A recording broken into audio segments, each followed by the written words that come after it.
ته دل، ته روح دوست نداری. میگی این جایی نیست که من در زندگی میخواستم، این جایی نبود که من دنبالش بودم از بچگی. اون قهرمانی که برای خودم تصور میکردم قراره در آینده بشم، من برای یک چیز خاصی به این دنیا اومدم. هممون توی بچگی یک همچین فکرایی کردیم دیگه. هممون فکر میکردیم قراره یک آدم خیلی خاصی بشیم، ولی بزرگ شدیم دیدیم که چقدر سخته، اصلا ولش کن. همین که من روزانه بخوام روزمره برم سر کار بیام خونه کارهای عادیمو بکنم، همینم شاهکار کردم.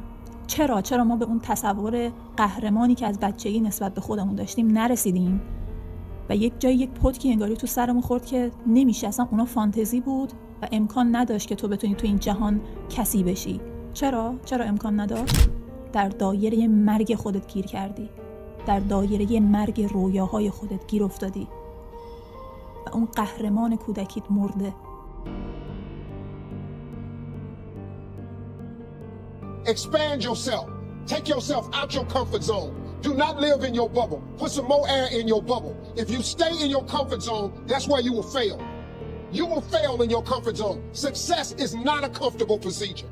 It is a very uncomfortable thing to attempt. So you got to get comfortable being uncomfortable if you ever want to be successful. Start putting some pressure on. Put some pressure on yourself. احتمالاً هممون نوکیا رو یادمونه. نوکیا که یک روزی بزرگترین شرکت تولید کننده موبایل در سراسر جهان بود، حاضر نشد با گذر زمان و با تغییر شرایط از سیستم عامل قدیمی خودش یعنی سیمبیان به سمت سیستم عامل‌های جدیدتر و هوشمندتری مثل اندروید و iOS حرکت بکنه. نوکیا حاضر نشد خودش رو آپدیت بکنه و نتیجه سامسونگ و اپل جهان موبایل رو به تسخیر خودشون درآوردن و عملاً نوکیا به حاشیه رانده شد.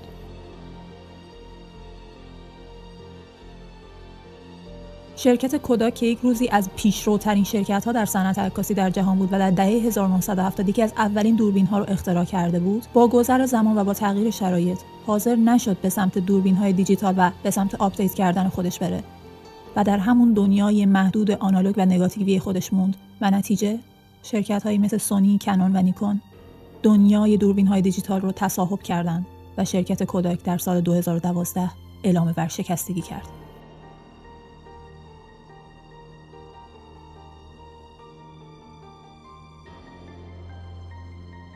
نیکولا تسلا دانشمند بزرگ از یک جا به بعد متوجه شد که سیستم جریان برق متناوبه که آینده دنیا رو جلو میبره. اما توماس ادیسون دیگر دانشمند بزرگ دنیا به شدت مخالف بود با ایده تسلا و حتی کمپین تشکیل داد در مخالفت با تسلا. و اما نتیجه چی شد؟ ایده جریان برق متناوب تسلا به عنوان استاندارد جهانی شناخته شد و ادیسون در این رقابت شکست خورد. بچه اشتراک همه داستان‌هایی که تا اینجا گفتم اینه که در اون افرادی بودن که خودشون رو در یک دایره‌ای محصور کردن و محدود کردن که خیال می‌کردن همینجا خوبه، همینجا کافیه، همینجا امنه. دایره امن جایی از زندگی که ما در اونجا احساس امنیت می‌کنیم چون که همه چی آشناست، همه چی کم ریسک، قابل پیش بینیه، چیز جدیدی وجود نداره، هیچی ناشناخته نیست، قابل پیش بینیه همه چی. ما از ریسک کردن می‌ترسیم، از شکست خوردن می‌ترسیم، از تایید نگرفتن و قضاوت شدن میترسیم و عقب میایستیم، میترسیم و توی دایره امن خودمون باقی میمونیم. اما سوال اینجاست که اونجا واقعا امنه؟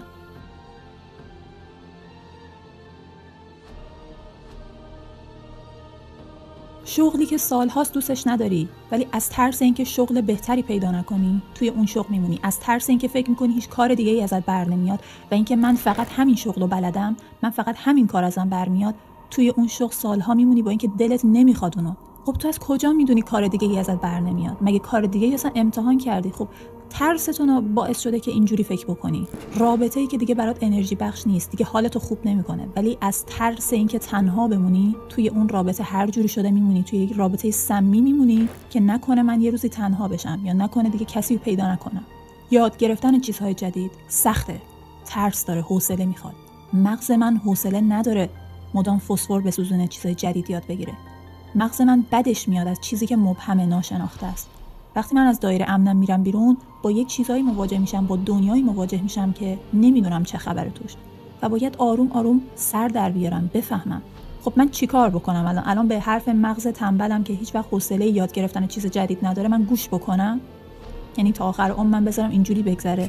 ببین من نیومدم اینجا که به تو بگم چی کار باید بکنی، یک نسخه‌ای بدم دست تو که چجوری از دایره امنت خارج بشی. برای هر کسی یک شکلیه. هیچ وقت داخل فضای مجازی و سوشیال مدیا برای خودت دنبال نسخه نباش. هر کسی باید یک کاری بکنه. من الان اومدم اینجا که فقط بهت بگم خودتو نکش. لطفاً خودتو نکش. دایره امن باعث میشه که تو هیچ وقت نتونی توانایی خودتو کشف کنی، هیچ وقت نفهمی اصلا چه کارهایی ازت برمیاد و خیلی از مشکل اعتماد به نفس آدما مربوط به همین میشه. تا من با اتفاقات جدید، با چالش‌های جدید رویارویی نکنم، هیچ وقت نمیفهمم که اصلا من چه کاری ازم برمیاد، اصلا من عرضه فلان کارو دارم یا نه.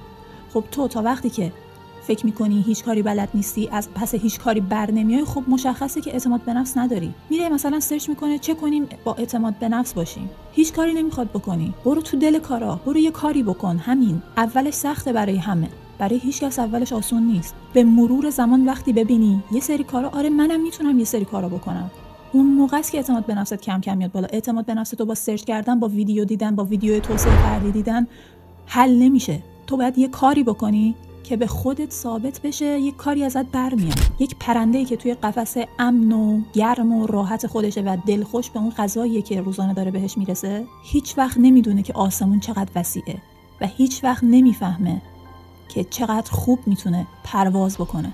پرنده‌ای که توی قفسه شاید اصلا فکر بکنه که پرواز بلد نیست.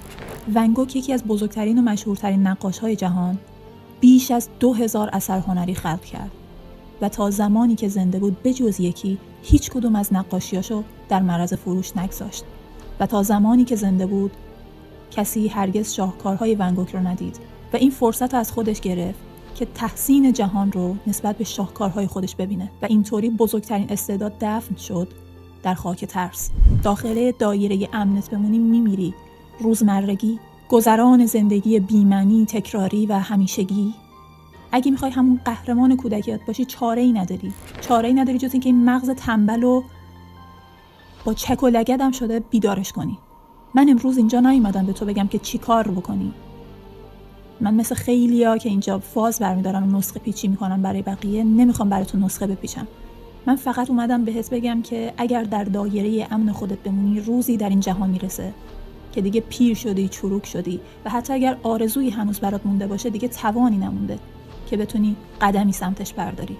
به خودت میای میبینی که هنوز جسمت زنده است اما روحت سالهاست که مرده و تو یک مرده متحرکی هستی که فقط یک چشم حسرت برات باقی مونده و با اون چشم حسرت به تمام گذشته‌ای که میتونستی در اون، به رویاهایی که داشتی، آرزوهایی که داشتی، برسی به اون قهرمانی که از کودکی برای خودت ساخته بودی تبدیل بشی، ولی نشدی.